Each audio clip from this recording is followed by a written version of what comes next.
আজকের দিনের বিশেষ কিছু কাজ আছে। আজকের দিনের কাজ যদি আমি সবগুলো কাজকে সংক্ষিপ্তভাবে বলি, তাহলে আজকের দিনের কাজ মূলত তিনটা। বলেন তো কয়টা? তিনটা। কি? সবচেয়ে বড় কাজ ঈদের সালাত, যেটা আমরা এখন আদায় করেছি। তারপরে দ্বিতীয় কাজ হচ্ছে এখান থেকে ফিরে গিয়ে আমরা কুরবানি করব। আর তৃতীয় কাজ হচ্ছে আনন্দ ফুর্তি। কি? তৃতীয় কাজ হচ্ছে আল্লাহ সুবহানাহু ওয়া তাআলার জিকির, আল্লাহ সুবহানাহু ওয়া তাআলাকে সারাদিন স্মরণ রাখা। এই তিনটা হলো ঈদের আনন্দের মূল বিষয়। এটা আমাদের ব্যাখ্যা না। আসুন সরাসরি রাসূলুল্লাহ সাল্লাল্লাহু আলাইহি সাল্লাম থেকে আপনাকে এটা হাদিস কোট করি। আনিল বারা ইবনে আযিম قال سمعت النبي صلى الله عليه وسلم يخطب فقال إن أول ما نبدأ من يومنا هذا أن نصلي ثم نرجع فننهر فمن فعل فقد أصاب سنتنا। এই হাদিসটি ইমাম বুখারী, মুসলিম এবং বিভিন্ন কিতাবে রয়েছে। বুখারীতে আপনি হাদিসটি 898-তে, মুসলিমে হাদিসটি 4966-তে পেয়ে যাবেন। রাসূল বলেছেন আজকের দিনের শুরু আমরা যেটা করব সেটা হচ্ছে সালাত। এই যে সালাত আদায় করে নিয়েছি, সুম্মা নারজি, তারপর আমরা এখান থেকে ফিরে যাব, ফানানহার, তারপর আমরা কুরবানি করব। ফামা, যে ব্যক্তি এমনটা করবে, ফানানহার, ফামান ফাআলা যালিক, যারা এমনটা করবে, আসাবা সুন্নাতানা, তারাই আমাদের সুন্নাত মোতাবিক কাজ করতে পারবো। তার মানে ঈদের দিনের প্রথম কাজ ঈদের সালাত, আর এটাকেই ঈদ বলা হয়েছে। তারপরেই এই যে খুতবা হচ্ছে, এটাও আরেকটা হাদিস থেকে নিয়ে নেন। রাসূলুল্লাহ সাল্লাল্লাহু আলাইহি সাল্লাম বলেছেন যে আন জাবির আন জুনদুবিন ক্বালা সাল্লান নবী সাল্লাল্লাহু আলাইহি ওয়াসাল্লাম ইয়াউমুন নাহার। রাসূলুল্লাহ সাল্লাল্লাহু আলাইহি সাল্লাম কুরবানির দিনে প্রথম সালাত আদায় করলেন, সুম্মা খাতাবা, তারপরে খুতবা দিলেন, সুম্মা যাবাহা, তারপরে পশু জবাহা করলেন, যেটা আজকে করলাম। আমরা সালাত আদায় করেছি, এখন খুতবা চলছে এবং তারপরে গিয়ে আমরা কুরবানি করব। যদিও খুতবা শোনাটাকে বাধ্যবাধকতাতে নিয়ে আসা হয় নাই, কিন্তু যারা খুতবা না শুনে উঠে গেল তারা রাসূলুল্লাহ সাল্লাল্লাহু আলাইহি সাল্লামের একটা সুন্নাহকে ছেড়ে দিল। কারণ ঈদের দিনের মূল কাজ এইগুলোই। কি? ঈদের সালাত, খুতবা শোনা, জাবাহা করবেন, তারপরে আপনি আল্লাহ সুবহানাহু ওয়া তাআলার জিকির করবেন। তা যারা এমনটা করতে পারলো, রাসূল বলেছেন আসাবা সুন্নাতানা ওয়া সুন্নাতুল মুসলিমিন, তারাই আমার সুন্নাহ এবং মুসলিমদের সুন্নাহ মোতাবিক কাজ করতে সক্ষম হলো। ইমাম বুখারী হাদিসটাকে 985-তে এনেছেন। তাহলে আজকের এই খুতবার মাধ্যমে আপনি জানতে পারলেন আমাদের মূল কাজ তিনটা। এক, এখন সালাত আদায় হয়েছে, গিয়ে কুরবানি করব, আর সারাদিন আল্লাহ সুবহানাহু ওয়া তাআলাকে স্মরণ রাখবো, ভুলে যাব না। কুরবানি যেটার পরের কাজ, সংক্ষিপ্তভাবে কুরবানি সম্পর্কে দুই একটি কথা বলে দিই। তার একটি হলো, যিনি কুরবানি করবেন বা কুরবানির দাতা, যার পক্ষ থেকে আপনি আল্লাহর নামে কুরবানি করবেন, আপনার জন্য সুন্নাহ হলো আপনি নিজের হাতে পশুটাকে জবাই করবেন। কারণ রাসূলুল্লাহ সাল্লাল্লাহু আলাইহি সাল্লাম যাবাহা বিয়াদিহি, তিনি নিজের হাতে পশু জবাহা করতেন। এই জন্য সাহস যোগাতে হবে, নিজের পরিবারের স্থলাভিষিক্ত কাউকে না কাউকে শেখাতে হবে। কোনো হুজুরের জন্য পশুকে অপেক্ষা করাতে হবে না। নিজের মধ্যে সেই যোগ্যতা তৈরি করেন যে আমার দোয়া, আমার কুরবানি আল্লাহর কাছে গৃহীত হবে। ইমামের আকীদা কি আপনি জানেন না, ইমামের আমল কি আপনি জানেন না, বরং আল্লাহ বলেছেন ইন্নামা ইয়াতাকাব্বালুল্লাহু মিনাল মুত্তাকিন, আল্লাহ মুত্তাকির ইবাদত কবুল করে থাকে। এই জন্য নিজেকে মুত্তাকি করার তৌফিক নিজের মধ্যে জন্মাতে হবে, যাতে অন্যের কাছে দোয়া চাওয়ার আগে নিজের দোয়া আল্লাহর কাছে কবুল হয়। অন্যের কাছে ধর্ণা ধরার চেয়ে নিজে আপনি আল্লাহ সুবহানাহু ওয়া তাআলার বান্দা হবেন, এটা আল্লাহ পছন্দ করে। এই সম্পর্কে ডিটেলস কথা রয়েছে। তা আমাদের প্রথম কাজ হলো নিজের হাতে জবাহ করবেন। যদি সম্ভব না হয়, যে কেউ ইচ্ছা করে আপনার কাজটাকে হেল্প করে দিতে পারে, সাহায্য করবে, ইমাম হোক যেই হোক। কিভাবে করবেন? ইসলামের সবচেয়ে সুন্দরতম দিক দেখেন। আমি গত কয়েকদিন একটা ভিডিও দেখেছি, হিন্দুরা ওদের পশুকে বলি দেয়, এক কূপে গর্দানকে আলাদা করে দেয়, তারপরে ওদের পূজারীরা দেখেছি মুখ দিয়ে তাজা বকরিকে ছিঁড়ে ফেলতেছে, মানে রক্ত খাচ্ছে। কিন্তু আল্লাহ আমাদেরকে উত্তমভাবে জীবনযাপন করা শিখিয়েছে, পশু বানিয়েছে, পশুকে আমাদের জন্য হালাল করেছেন, এবং পশু কিভাবে হালাল হবে সেটাও আল্লাহ আমাদেরকে জানিয়েছেন। তাহলে আমাদেরকে কি আদেশ করা হয়েছে? শাদ্দাদ বিন আউস তিনি বলেন, আমি রাসূলুল্লাহ থেকে দুইটা জিনিস খুব সুন্দরভাবে মুখস্থ রেখেছি। তার একটা হলো যে আন রাসূলুল্লাহ সাল্লাল্লাহু আলাইহি ওয়াসাল্লাম قال ইন্নাল্লাহা কাতাবাল ইহসানা আলা কুল্লি শাই। আল্লাহ সব কিছুর উপরে ইহসান করতে বলেছেন, মানে আপনার জীবনটাকে সবার সাথে ইহসানমূলক আচরণ করতে হবে, নিজের সাথে, নিজের পরিবারের সাথে, পাড়াপড়শির সাথে, রাষ্ট্রের সাথে, সব কিছুর সাথে ইহসান করতে বলা হয়েছে। এমনকি পশুর সাথে পর্যন্ত ইহসান করতে বলা হয়েছে, শত্রুর সাথে পর্যন্ত ইহসান করতে বলা হয়েছে। শত্রুর সাথে আপনি কিভাবে ইহসান করবেন? রাসূল বলেছেন ইজা কাতালতুম ফাহসিনুল কিতলা, যদি কোনো যুদ্ধে জড়াতে হয়, কাফেরকে হত্যা করতে হয়, তাহলে উত্তমভাবে হত্যা করবে। তোমার মূল আদর্শ হচ্ছে তুমি আল্লাহর জন্য লড়বে, এই জন্য শত্রুতামূলক আক্রোশমূলক তাকে আঘাত করবে না। ও ইসলাম গ্রহণ করবে না, ওর কল্লাটা উড়িয়ে দেওয়া হবে, কিন্তু ওর নাক কেটে নেবেন, কান কেটে নেবেন, লজ্জাস্থান কেটে নেবেন, এটা ইসলাম জায়েজ করেনি। খুঁচিয়ে খুঁচিয়ে মারবেন, ইসলাম জায়েজ করেনি। বলছে ইজা কাতালতুম ফাহসিনুল কিতলা ওয়া ইজা যাবাহতুম ফাহসিনুজ যিবহ, আর তোমরা যখন পশু জবাহ করবে তবে উত্তমভাবে জবাহ করবে। এর একটা পদ্ধতি কি? রাসূল নিজেই শিক্ষা দিয়েছেন যে ওয়ালিউহিদ্দা আহাদাকুম শাফরাতাহু ফালিউরিহ যাবিহাতাহু, যেই ব্যক্তি জবাহ করবে সে যেন তার ছুরি, আমরা তো ছুরি শব্দ ব্যবহার করি, কিন্তু হাদিসে শাফরা আছে। শাফরা মানে হচ্ছে ব্লেড, খুর, মানে এত তীক্ষ্ণ ধারালো হতে হবে যেটা ব্লেডের মতো পাতলা হবে, যেটা পশুর গলায় চালানোর সাথে সাথে তার চামড়ার রগগুলো কেটে যায়। কি হবে তাতে? ফালিউরিহ যাবিহাতাহু, কারণ চামড়া আর রগ কেটে গেলে পশুর গায়ে আর কোনো আঘাত লাগবে না, আপনি যতই পারাপারি করেন কোনো কষ্ট হবে না পশু। এই জন্য আমাদেরকে ইহসানের সাথে কাজটা করতে বলা হয়েছে। ইমাম মুসলিম হাদিসটা 3615 নম্বরে রয়েছে, যেটা আপনারা সবাই জানেন। দ্বিতীয়ত হচ্ছে যারা জবাহ করবেন, রাসূলের সুন্নাহ, রাসূল বলেছেন প্রথমে বলতে হবে বিসমিল্লাহ, তারপরে আল্লাহু আকবার। এই ক্ষেত্রে আপনাদেরকে একটা কথা স্মরণ করিয়ে দিই, ইমামের হাতে চাকু থাকে বা যিনি জবাহ করবে তার হাতে চাকু। আশেপাশের সবাই বিসমিল্লাহ না বলে ওই আল্লাহু আকবার বলে একটা চিৎকার দেয়। এটাতে কি হয় জানেন? অনেক সময় তার বিসমিল্লাহ বলা ছুটে যেতে পারে। হুজুকে তিনিও শুধু আল্লাহু আকবার বলে জবাহ করে ফেলতে পারে, বিসমিল্লাহ ছুটে যেতে পারে। এজন্য সতর্ক সাবধান থাকবেন। তার বিসমিল্লাহ বলা পর্যন্ত অপেক্ষা করেন, তিনি যখন আল্লাহু আকবার বলবেন তখন আপনার জোশ, তখন আপনি আল্লাহু আকবার বলবেন, কিন্তু ইমামের আগে আপনি আল্লাহু আকবার বলে চিৎকার দিয়েন না, তাকে বিসমিল্লাহ বলার সুযোগটুকু দেন। কারণ রাসূলুল্লাহ সাল্লাল্লাহু আলাইহি ওয়াসাল্লাম যখন কুরবানি করতেন, দাহান নবী সাল্লাল্লাহু আলাইহি ওয়াসাল্লাম বিকাবশাইনি আমলাহাইনি আকরামাইনি যাবাহুমা বিয়াদিহি ওয়া সাম্মা ওয়া কাব্বার, রাসূল নিজের হাতে জবাহ করতেন, তারপরে তিনি সাম্মা আল্লাহর নাম নিতেন, শুধু বলতেন বিসমিল্লাহ। সাম্মা মানে হচ্ছে বিসমিল্লাহ, এতটুকু বলতেন, আল্লাহু আকবার বলতেন, এরপরে তিনি জবাহ করতেন। আর তার নিয়ত কি থাকতো? নিয়তটা কত প্রশস্ত দেখেন।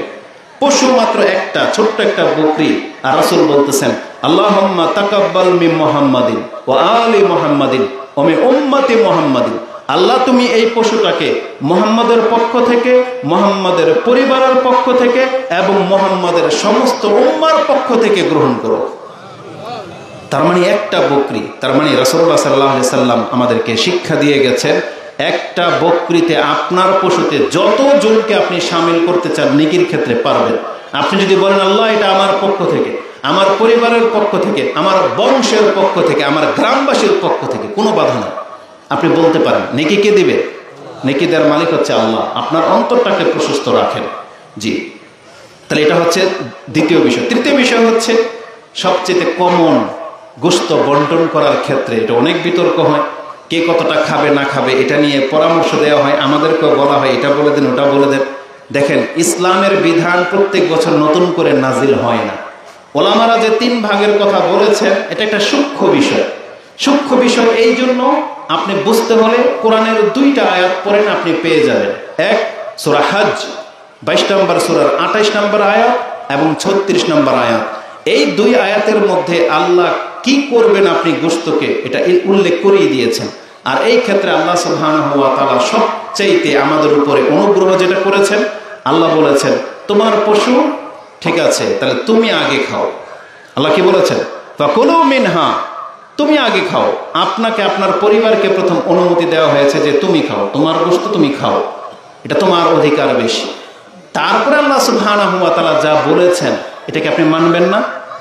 তার মানে নাকি ওইরকম হবে, আফাতুমিনুনা বিবাদিল কিতাবি ওয়া তাকফুরুনা বিবাদ, নাকি তোমরা কোরআনের কিছু মানবে কিছু মানবে না। বরং এই আয়াতের মধ্যে আল্লাহ যেই শব্দগুলো ব্যবহার করেছে আপনি শুধু সেটাকে অনুসরণ করেন, কোনো ইমামের কথা শুনতে হবে না। আল্লাহ প্রথম আপনাকে বলছে ফাকুলু মিনহা, তুমি খাও। তারপর আল্লাহ কি বলেছেন, ফাকুলু মিনহা ওয়া আতইমুল বাইসাল ফাকির, এবং দুস্থ গরিবদেরকে দাও। এটা হচ্ছে আপনার 22 নম্বর আয়াত। 36 নম্বর আয়াতে বলেছেন ওয়া আতইমু কানিয়া ওয়াল মুতা, যারা তোমার কাছে চাইতে আসে না তাদের ঘরে গোশত পৌঁছে দিয়ে আসো। কানিয়া মানে হচ্ছে অভাবী, কিন্তু সে কোনোদিন চাইতে আসবে না আপনার কাছে, কিন্তু সে অভাবী, কুরবানি দেয়নি, আপনি জানেন, আপনার আত্মীয়, ফুফু, খালা, মামা, চাচা, সবচেয়ে কাছের আত্মীয় যারা, খোঁজ নেন, যারা অভাবী কিন্তু জীবন আপনার কাছে চাইতে আসবে না, আল্লাহ বলছেন এদের ঘরে তুমি পৌঁছে দিয়ে আসো। এটা একটা ভাগ, তাই না? তাহলে কয় ভাগ হইল? 2 ভাগ। ওয়াল মুতা, এবং এমনও ভাবি যারা তোমার দরজা পর্যন্ত আসে, ফকির মিসকিন, তাই না? তার মানে আল্লাহ সুবহানাহু ওয়া তাআলা ইঙ্গিতে বলেই দিয়েছেন তুমি খাও, সম্মানী অভাবীদেরকে দাও, আর যারা একেবারেই অভাবী যে তোমার ঘর পর্যন্ত চলে আসে তাদেরকেও দাও। তো কয় ভাগ হলো? তো ওলামারা তো আপনার উপর জুলুম করে নাই, নিজের পক্ষ থেকে ব্যাখ্যা করে নাই, বরং তারা কোরআনের আয়াতগুলোকেই সামনে রেখেছে। এখন নতুন আর একটা ভাগ যোগ হয়েছে, সেটা হচ্ছে সমাজ, তাই না? আপনি কি ভাবতেছেন এটা নতুন ভাগ? না, মূলত এই সমাজ ব্যবস্থাটা আমাদের বাংলাদেশে কোত্থেকে এসেছে? তারা দেখেছে যে আপনারা মসজিদের ইমামের প্রতি, মসজিদের প্রতি সবচেয়ে বেশি উদাসীন, আপনারা মসজিদের ইমামের বেতনই দিতে চান না। তখন তারা একটা টেকনিক করেছে যে এই যে কানি অল মৌতার, মৌতার যে ভাগটা, যারা তাদের ঘর থেকে গোশত চাইতে আসে এরা এক টুকরা দেয়, ঠিক মতো দেয় না। তখন তারা সমাজ ব্যবস্থা করেছে যে সমাজে কতগুলো গরু জবা হয়, প্রত্যেক থেকে ওই 1 ভাগ নিয়ে নাও, তারপর আমরা এটাকে সুষ্ঠু বন্টন করব যে আমাদের সমাজে কত ব্যক্তি অভাবী আছে, ওই ভাগটাই এইটা। এখন কোনো ব্যক্তি যদি মনে করেন যে হ্যাঁ আমি আমার অভাবের ভাগটা নিজে দেব না, আমি সমাজকে দেব, আমি মনে করি এটা উত্তম হবে যদি সমাজের লোক বিশ্বস্ত হয়ে থাকে, সমাজের যারা দায়িত্বশীল তারা যদি আপনাদের কাছে বিশ্বস্ত হয়ে থাকে, তারা যদি আপনার কাছ থেকে দাবি করে নেয় যে তোমার ভাগ দাও, আমি নিষ্ঠার সাথে বন্টন করব, আমার মনে হয় কোনো ব্যক্তির এখানে কার্পণ্য করা উচিত না। আর আপনি সমাজকে বেশি দিয়ে ফেললে আপনি যে ঠকে গেলেন তা না। একজন ব্যক্তি, ধরেন আপনি আমাকে গরুর টাকা দিলেন যে আমার নামে, আমার জন্য পক্ষ হয়ে কুরবানি করে দেন, আমি টাকা খেয়ে ফেললাম, আপনার কি ক্ষতি বলেন? আপনার কোনো ক্ষতি? কার ক্ষতি? যে আত্মসাৎ করবে তার ক্ষতি। তা আল্লাহ যেহেতু আপনাকে বলেছেন তুমি অভাবীর ভাগটাকে আলাদা করে দাও, সমাজ সেই দায়িত্ব নিতে চাচ্ছে যে আমাদেরকে দাও, আমরা গরিবদের দরবার পর্যন্ত পৌঁছে দেব, তাহলে আপনার বিশ্বাস করতে কোনো আপত্তি আছে? তাহলে সেখানে আবার কেন মনে করেন যে সমাজে দিতে হবে 1 ভাগ না 10 কেজি দাও, এমনটা কেন করেন? কেন করেন? তবে আপনার ছাড় রয়েছে, আল্লাহ আপনাকে কোনো কিছু ফরজ করে দেয়নি। আপনি যদি মনে করেন যে আপনার সমাজে আপনি মাংস পাঠাবেন, আবার নিজের পক্ষ থেকেও গরিবদের যারা আপনার ঘরে আসে তাদেরকে দিবেন, অনেক সময় এমন হয় আপনি যে 1 ভাগ সমাজকে দিয়ে দিয়েছেন, গরিব যদি আপনার দরবারে এসে গোশত চায়, যদি না পায় তখন বলবে এরা নিজের গরু কুরবানি করে নিজেরাই খেয়ে ফেলেছে, বদনাম ছড়াবে, এমনটা হতে পারে। এই জন্য এদেরকেও কিছু দেন, কিন্তু সমাজে যেই ভাগটা দেবেন এটা যেন পরিপূর্ণ হয়, এবং খোঁজ নেবেন যে এটা প্রপারলি যাদের জন্য নেওয়া হচ্ছে তারা পাচ্ছে কিনা। এত আরেকটা সুবিধা, সেটা কি? ওই ইমামের বেতনটা উঠে আসবে। কারণ এই দিন আমি দেখেছি বিভিন্ন, আপনাদের সমাজ তো জানি না, তবে আমাদের সমাজগুলোতে দেখেছি যারা হানাফি সমাজ, তারা এই দিনে মসজিদের বেতন, ইমামের বেতন ওটি কালেকশন করার জন্য ওই নাম লেখার সময় এই ভাগটা তাদেরকে দেয়। তবে তারা একটা নাইনসাফি করে, সেটা হলো যারা কুরবানি করে তাদেরও নাম লেখে, যারা কোটিপতি তাদেরও ভাগ 500 টাকা, যেই ব্যক্তি দিনমজুর যিনি মাসে কামায় না 500 তারও ভাগ 500 টাকা। এটা একটা নাইনসাফি সিস্টেম, এটা কোনো ইনসাফ না। টাকা নিতে হবে পয়সাওয়ালাদের কাছ থেকে, একজন সাধারণ মানুষ তার উপরে কোনো দায় দায়িত্ব নাই যে ইমামের বেতন দিতে হবে, মসজিদের খেদমত করতে হবে, এটা সব পয়সাওয়ালাদের কাজ। এই জন্য তাদের কাছ থেকে 5000 টাকা ধরবেন, তার কাছ থেকে না হয় 200 টাকা ধরবেন, ইনসাফ করতে হবে। আলাকুল্লি হাল এই বিষয়গুলো আপনারা জানেন। যেইভাবে আপনার সমাজ সুন্দর হবে, যেইভাবে আপনাদের সমাজ উপকৃত হবে, আপনারা সেই সিদ্ধান্ত নেবেন।